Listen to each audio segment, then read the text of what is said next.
जी Money Health show में मैं नेहा बजाज आप सभी का बहुत बहुत स्वागत करती हूँ। और आज के वीडियो में हमारे साथ जुड़ रहे हैं एक जाने माने ऑर्थोपेडिक सर्जन जिनका नाम है डॉक्टर शाहीन करोवालिया। पिछले 8 सालों से ये प्रैक्टिस कर रहे हैं और साथ साथ विजिटिंग कंसल्टिंग सर्जन है कई सारे बड़े बड़े नामचीन अस्पतालों में जो कि मुंबई में है। और विजिटिंग कंसल्टेंट सर्जन है इन अशोक वन हॉस्पिटल जो कि बोरीवली मुंबई में है। तो चलिए स्वागत करते हैं उनका।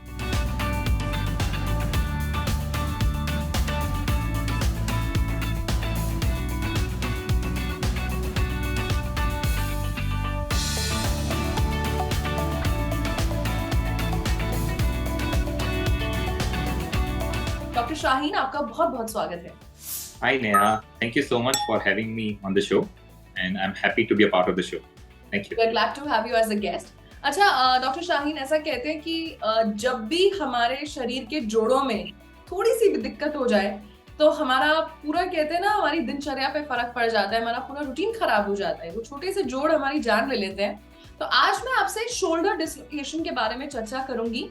अभी जितने लोग आपको देख रहे हैं उन सबको आप ये बताइए ये शोल्डर डिसलोकेशन क्या होता है। शोल्डर डिसलोकेशन से पहले मैं ये चाहूंगा कि लोग ये समझे कि शोल्डर जॉइंट जो होता है वो क्या होता है। जब भी हम शोल्डर जॉइंट की बात करते हैं तो ये हड्डियों के बीच में बनने वाला एक जोड़ा है जो बॉल और सॉकेट जॉइंट होता है। And ball and socket joint इस हिसाब से बनाया गया है, भगवान ने इस हिसाब से बनाया है कि ये जो बॉल होता है वो सॉकेट पे बैठा हुआ रहता है ऑल द टाइम। एंड इसी की वजह से ये हमें बहुत सारा मूवमेंट देता है कंधे में। एंड शोल्डर डिसलोकेशन एक प्रॉब्लम होता है जहां पे बहुत कारण सर ये कंधा अगर सॉकेट के बाहर उतर जाए, एज इन बॉल सॉकेट से बाहर उतर जाए, तब इसे शोल्डर डिसलोकेशन बोलते हैं। शोल्डर डिसलोकेशन अलग अलग प्रकार के होते हैं। शोल्डर डिसलोकेशन कुछ ऐसे टाइप के भी होते हैं जो सिर्फ एक बार कंधा अगर डिसलोकेट हो जाए तो इसे प्राइमरी शोल्डर डिसलोकेशन बोलते हैं। यदि ये कंधा बार बार उतरने लगे तो इसे रिकरेंट शोल्डर डिसलोकेशन बोलते हैं, मतलब जो कंधा बार बार सॉकेट से उतरने लगा है। और मेनली जो हम लोग फोकस करते हैं ट्रीटमेंट के हिसाब से वो ऐसे कंधे होते हैं जो कंधे के सॉकेट से जो कंधा बार बार सटक रहा है, that is we treat only recurrent shoulder dislocation and occasionally primary shoulder dislocation. तो सर अगर हम शोल्डर डिसलोकेशन की बात करें तो हमारे जो कंधे हैं हम कहते हैं कि मजबूत कंधों पे से मैं सारा बोझ उठा सकते हैं। सो जिसको शोल्डर डिसलोकेट हुआ है क्या होता है, वो अपना कंधा हिला नहीं पाता, मूवमेंट रिस्ट्रिक्टेड हो जाते हैं या उठ नहीं पाता। आम भाषा में अगर आप इसके लक्षण हमें बताएं। यस, सो जब शोल्डर डिसलोकेट होता है दो टाइप के पेशेंट्स होते हैं। एक पेशेंट्स ऐसे होते हैं जो वो शोल्डर डिसलोकेशन को खुद ही अपने मनूवर से, मतलब वो खुद ही अपने आप को हिला के वो खुद बिठा सकते हैं। इसको सेल्फ रिडक्शन बोलते हैं। कुछ पेशेंट्स ऐसे होते हैं जो अपने आप ही उसको कुछ हिला के उसे जगह पे ला सकते हैं। और कुछ शोल्डर डिसलोकेशंस ऐसे होते हैं जो बहुत ही पेनफुल रहते हैं, बहुत ही दर्दनाक रहते हैं, जो वापस बैठता नहीं है कंधा अपने आप और पेन इमेंस होता है। तब जाके उन्हें अस्पताल में आना पड़ता है डॉक्टर के पास और वो एक सही मेथड से उसको हम लोग we put that shoulder dislocation back in place, मतलब उसे हम जगह पे बिठाते हैं कुछ मेथड से, अलग अलग टाइप के मेथड से। एंड उसके बाद ये शोल्डर डिसलोकेशन को ये वापस डिसलोकेट नहीं हो, इसे ट्रीट करने की प्रक्रिया स्टार्ट होती है। जी अच्छा सर ये बताइए कि जिसका शोल्डर डिसलोकेट हुआ है, दर्द है, तो क्या शोल्डर की मूवमेंट में भी दिक्कत आती है, खाना खाना, कोई भी चीज उठाना। मैं उसके एक कहते हैं ना कॉन्सिक्वेंसेस जानना चाह रही हूँ। यस, सो रिकरेंट शोल्डर डिसलोकेशन जो होता है, जो कंधा बार बार सॉकेट से हिल जाता है, ऐसे पेशेंट्स में यूजुअली ये प्रॉब्लम आता है कि उन्हें कुछ ऐसे एक्टिविटीज में, कुछ पर्टिकुलर एक्टिविटीज में, डे टू डे एक्टिविटीज में उन्हें कुछ दिक्कत होता है, मेनली पेन होता है। उन्हें ऐसा फील होता है कि ये कंधा शायद उतर जाएगा, इतना कॉन्फिडेंस नहीं रहता है कंधे में। Activities in sort of like अगर वो कुछ पानी में गए स्विमिंग करने तो उन्हें ऐसा लगेगा कि शायद like something is not right, मैं ये कर रहा हूँ, एक पर्टिकुलर स्ट्रोक मारने की कोशिश कर रहा हूँ और ये कंधे में बहुत दर्द हो रहा है, बॉल फेंकने पे दर्द हो रहा है, कुछ सामान ऊपर से कहीं से उठा के मुझे नीचे लाना है तो कंधे में दर्द हो रहा है। तो सर दर्द यहाँ होता है या यहाँ होता है, दर्द कौन से एरिया में होता है? पूरे कंधे में मेनली कंधे के आगे की तरफ दर्द महसूस होता है and that is the primary thing जहाँ पे पेशेंट्स को दर्द होगा। ओके, सो अगर शोल्डर डिसलोकेट आपको फील हुआ है, मैं तो इनफैक्ट आप सबको यही सलाह दूंगी कि एक बार एक ऑर्थोपेडिक सर्जन को जरूर दिखाइए, क्योंकि कहीं ना कहीं आगे चलकर ऐसा ना हो कि वो चीज एक बड़ा गंभीर रूप ले ले। अच्छा सर, आपके पास जब पेशेंट्स आते हैं शोल्डर डिसलोकेशन की शिकायत करके, तो पहले तो ये जानना चाहते हैं who are more prone to it. कौन सा एज ग्रुप, क्या कोई सर्टेन प्रोफेशन के लोगों को ज्यादा होता है? आजकल हमारा सेडेंटरी लाइफस्टाइल है, हम एक ही तरह बैठे रहते हैं, और इसका इलाज आप कैसे करते हैं?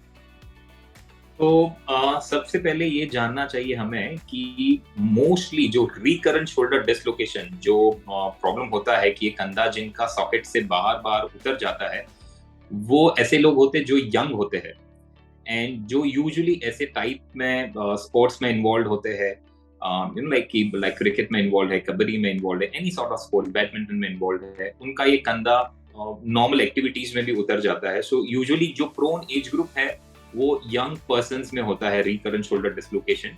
बट कभी कभी ऑकेजनली ये कुछ मार लगने की वजह से कोई भी एज ग्रुप में हो सकता है, लाइक कोई गिर गया, बाइक एक्सीडेंट हो गया, रोड ट्रैफिक एक्सीडेंट हो गया, हैवी फॉल हो गया, जिसकी वजह से मार लगने की वजह से ये कंधा सटक सकता है एंड अकॉर्डिंगली उसका ट्रीटमेंट हम लोग करते हैं।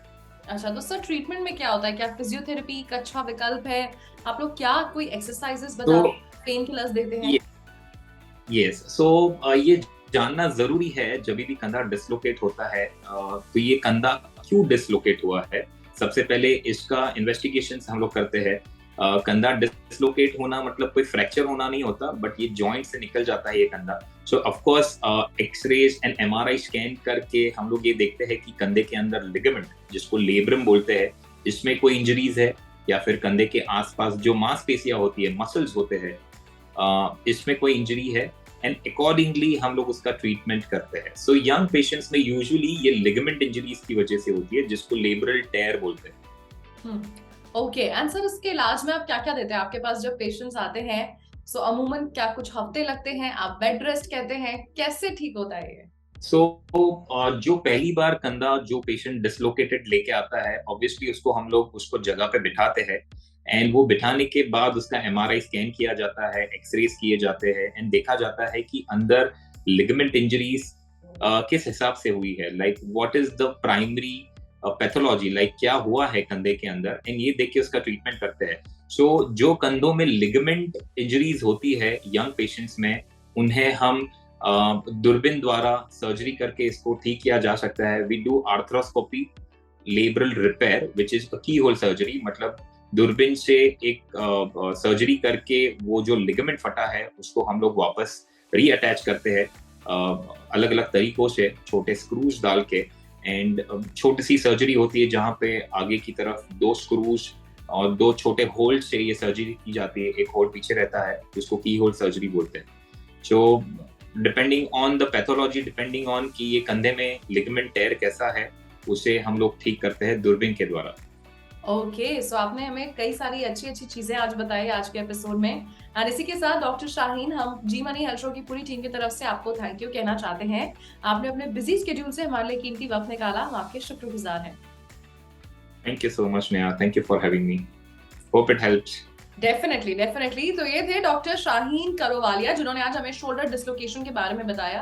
देखिए, छोटी छोटी चीजें हैं, लेकिन अगर इनके बारे में हमें जानकारी होती है तो डेफिनेटली बहुत फायदा होता है। मैं उम्मीद करती हूँ आपको आज का वीडियो बहुत पसंद आया होगा। अपना फीडबैक जरूर शेयर करिएगा। किसी और विषय पर अगर आप चर्चा देखना चाहते हैं वो भी हमें बताइएगा। इसी के साथ मैं नेहा बजाज अब आपसे लेती हूँ इजाजत। मिलेंगे जी मनी हेल्थ शो के एक नए वीडियो में with new super specialist, new medical expert. Till then keep watching Zee Money Health Show. अच्छी सेहत हमारा वादा।